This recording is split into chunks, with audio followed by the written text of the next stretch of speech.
Welcome to the Just Do It podcast, hosted by Duffy. Dental Entrepreneur Women is here to dive deep and share stories with the mission to inspire, highlight, empower, and connect all women in dentistry. Hi, everybody. It's Duffy, and welcome to the Just Do It podcast. I'm so happy that you're with me today, and I'm really excited about my new dear friend that I have on our podcast today, but I want to tell you a little bit about her before we get started. Deanna Otts-Whitfield is a Marine Corps veteran and dental professional with over 16 years of experience in hygiene, infection prevention, and compliance.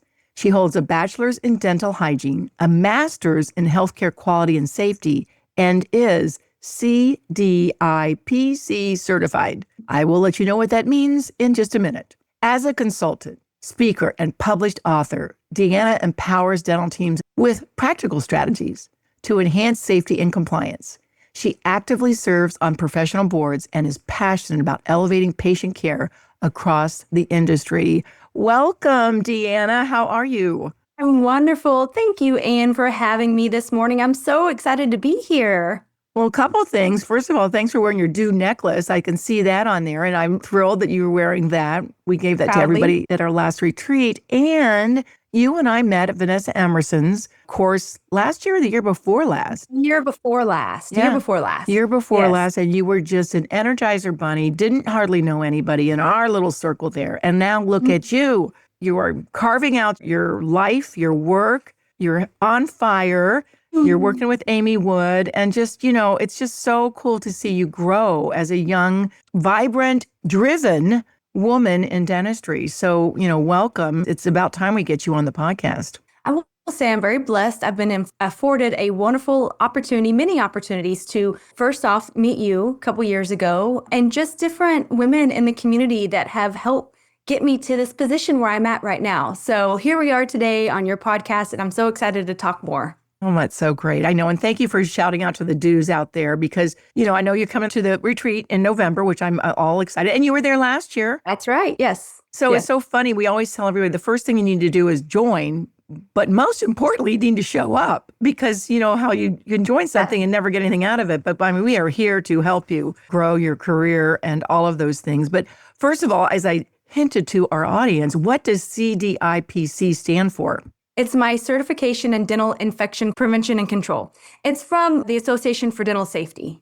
So I have an infection control certificate saying that I know all about dirty things and I can help you prevent from getting sick and your patients from getting sick as well. Wow, it's so important. Oh my gosh. Just to even kick this off, we never know where it's going, but I remember it was my third state board that I took in Florida, and I was working for a set of periodontists. There were 4 of them, and Frank Scott was the founder of periodontology in the Southeast. I learned everything I know about dental hygiene in that practice. I was there for 5 years, and it was just amazing. So much so I had to assist for 6 months before I could even do hygiene. I had 3 years experience in dental hygiene, right?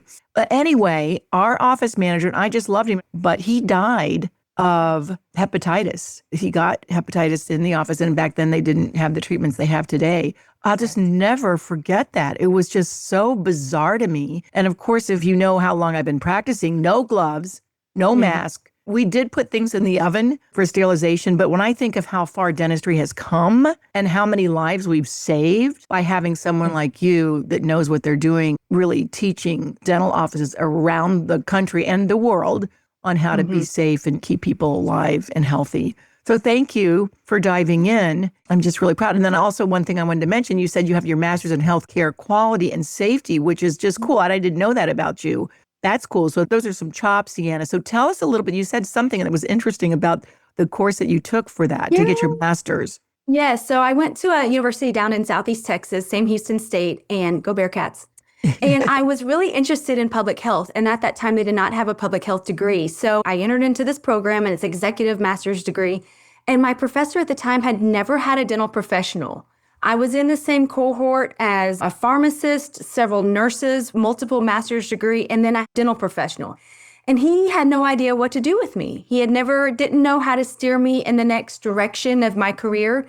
So we worked together to kind of figure out how I was going to create this thesis and present on this material that was related to the dental industry. And I think he learned a lot too from me and, maybe can use that for his future students. So it was very interesting. That is really cool. And, also I'm really proud of you to pave your way in dentistry because it's not like there was a straight career path from that program to dentistry. Correct. And I mean, I'm hoping if you're listening to this, that, being an expert, I'm so glad that you're speaking now to bring all that from medical into dental is just, it's very impressive, Deanna. I'm very impressed because that stuff is boring and you're just a light bug.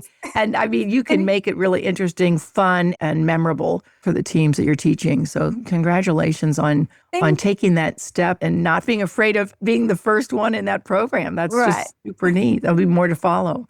But I've got a couple questions for you. And number one would be, what's a common safety or compliance mistake you see in dental practices that could be almost fixed instantly? Personal protective equipment, PPE. We take it for granted because we wear this stuff all the time. We've got to put on the lab jacket. We got to put on the mask. We got to put on the gloves. But there's so many dental healthcare professionals that do not utilize it properly. A lot of them don't even cover up their scrubs. They assume that their scrubs are personal protective equipment, and that's not the case. Their scrubs need to be covered up. They wear their mask at the bottom of their chin. It's awful. And there's this big talk right now how dental healthcare, especially hygienists, want to be seen more as healthcare professionals. Well, we have got to adhere to these guidelines better. If we want to be seen as professionals, especially healthcare workers, then we need to adhere to these protocols so that scene that we are putting out there, that presence, people can notice us as a higher professional level than what we're already recognized as teeth cleaners or lesser than the healthcare medical industry. So PPE is a really easy one that can be fixed. Well, wait a minute. Go back a bit. So you're saying that when you have your mask on and you pull it down, which I'm not practicing anymore the last 5 years, well, I guess. What we know now, we're creating a lot of these aerosols, right? From our water, from saliva, from our patients. And our mask is catching the grunt of it all. Yeah. So when you pull it around your chin, then you're contaminating your chin. And think about when you leave the office at the end of the day, you wash your hands and your wrists, but are you washing your neck and your chin? Then you go to the daycare, pick up your kids and hug them and take them home, and soccer practice. Then you hug your spouse at home and you have all this stuff on your chin. Wow. Yikes. Something to think about. Thank you. Where were you when I was practicing? Okay, so that's a tip and that is scary. Isn't that interesting to be honest? It's common sense. It's common sense. I'm not preaching anything new, but maybe I'm just saying it a little bit different than others have and bringing awareness in a different way. So I know I'm going to dive deeper into this. So it's like if you've got your mask on and then you're turning around, you want to talk to your patient, do you take your mask off and you set it here, or do you throw it in the trash and get a new mask? If you're done with that mask, throw it away. But, don't put it around your chin. If you're done with it and you're talking to a patient, take it off. If you need to put it back on for that same patient, that's fine. But don't pull it around your chin and then walk around the office, grab a snack out of the kitchen, run to the restroom. When you think about all the things that I didn't do these years, I'm really glad I'm alive here, people. I am really glad I am alive. Right. Wow. Okay. So that's a great tip. Question number 2, how did you get into the intersection of dental hygiene, workplace safety, and compliance? And what's kept you passionate about that? Which, again, I want to go back to, you were in the Marine Corps first. One of your top strengths is consistency. Yes. And this kind of lends itself to all of those things. So why? How did you do this? What drove you to this intersection? Well, I went back for a master's because I was bored. And I really was bored with dental hygiene. I felt like there was something bigger for me out there. And just like you're, flipping through movies and series on Netflix, you just kind of stumble upon something. And so I had met a colleague, she's located in Kentucky, and she knew of this gentleman down in Texas that had a compliance company. And I thought, you know what? I'm a rule follower. I am a former Marine. I'm a combat vet. I can follow rules and I can teach others how to follow rules safely. So I fell into the compliance sector. And I remembered how much I like infection control because it's all protocol, right? You do this in certain steps, you follow this. And I am very by the book. Now, I speed on the highway, so I'm not everything by the book. But I'm very by the book, and I do, I follow sticky notes, and I have rules and manuals and IFUs everywhere. And I thought, if we can just share this information that we once learned in hygiene school or dental school, assisting school, and get the word out that it's still important. These are like the fundamental things you need as a clinician to practice safely for yourself, for your coworkers, for your families, for your patients. The fundamentals is where it's all at. So I fell in love with compliance, regurgitating this information that's not new, really, honestly, and just teaching it in a way that, will make others feel passionate about protecting themselves. Yeah, I could see that you would come into, especially like a DSO that has like 50 offices or something, like you would be able to really, hit it home and come in with some expertise and the energy and the passion that you have. So, good for you. I do think that we do take advantage of that. It's very important, but there are some things that we have left behind that are important. So good for you. I guess you get so excited. You just lit up like a Christmas tree. I get so excited. Most people are like, so yeah. So that's really great because, when they come into the office, it's like, oh boy, here we go. And you know what? We always think we know everything. That's right. We think we know everything. And I just learned something new today. So there's lots more I know in that head of yours and your toolbox that you have, because it is common sense and some of it hasn't changed. But some of it is changing. And I mean, the world that we live in, new protocols, new techniques, all of that, you have to really be on top of it. That's right. But I mean, if you could make one change to how dental offices approach training, what would it be and why? And you're the best person to ask this because you're in a lot of offices and you've done a ton of training. Fortunately, because I do have clinical experience as a dental hygienist, I'm not just someone off the streets. So I have clinical scenarios that we can throw in there into this team training and make it fun, because you're right. It's very elementary. It's very basic. It can be very boring.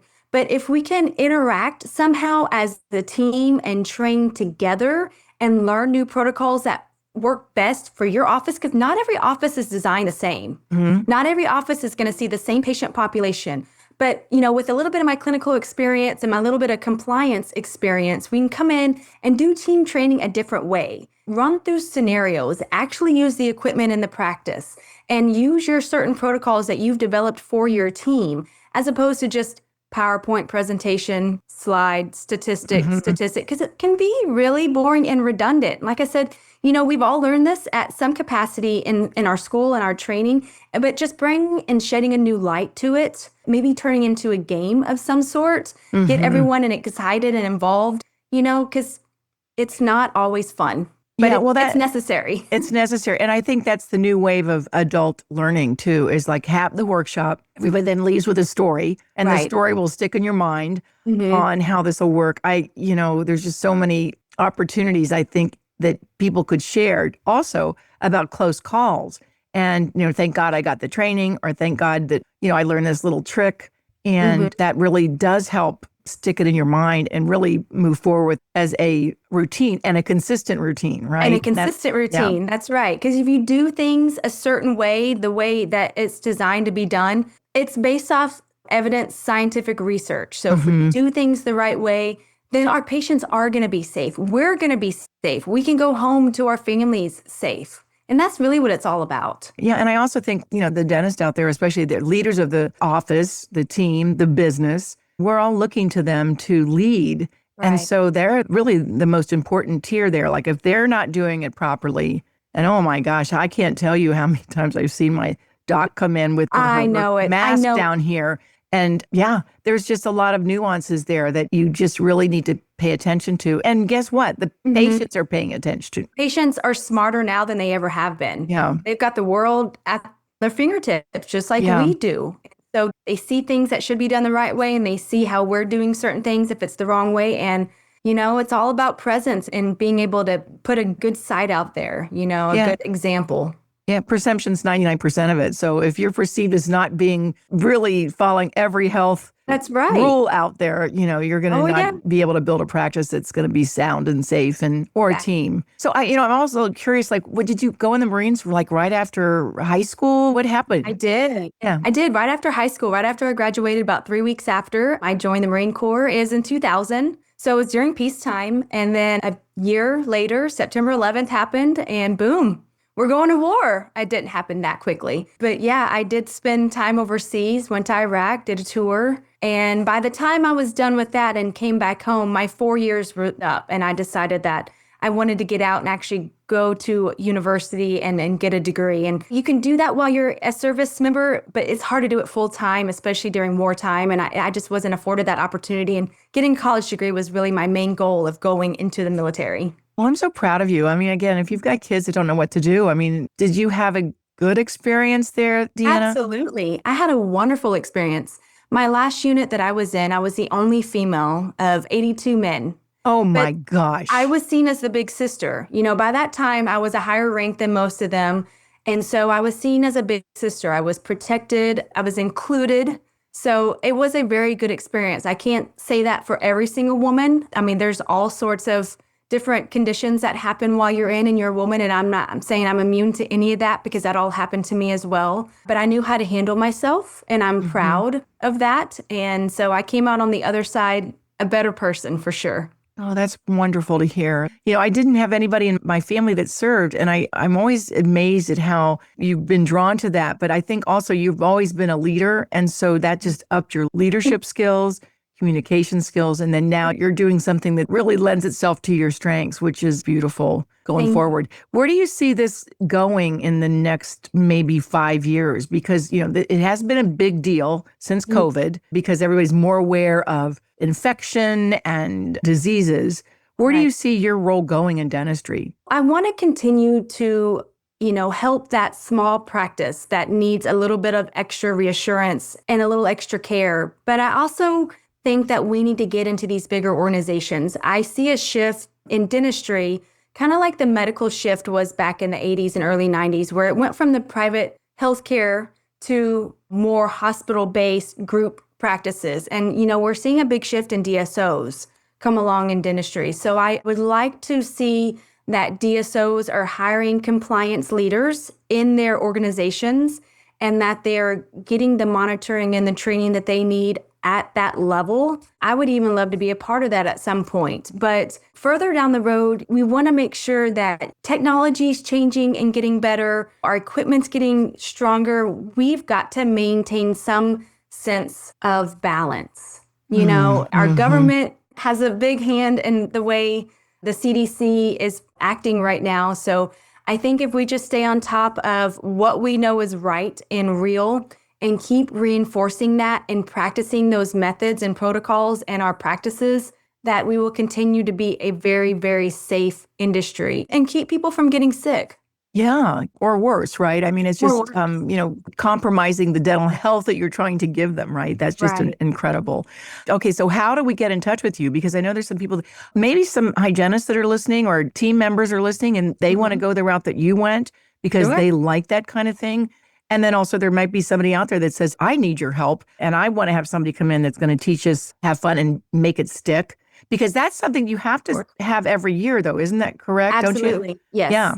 OSHA and training, yes, absolutely. Yeah, that has to become every year and you just check the box. You just don't want everyone to show up because they have to. And you don't learn that way. You really have to be able to dive in and figure out how to be able to recall those pearls, if you will, on a regular basis. Yeah. So how do we get in touch with you, Deanna? It will be in the show notes, but tell our listeners. Yes. So you can find me copperpennyconsulting.com. Me and my boss, Amy Wood, are both on there. We're both public speakers, so you can find our speaker packet, all that on there. Also, my Instagram is Deanna RDH.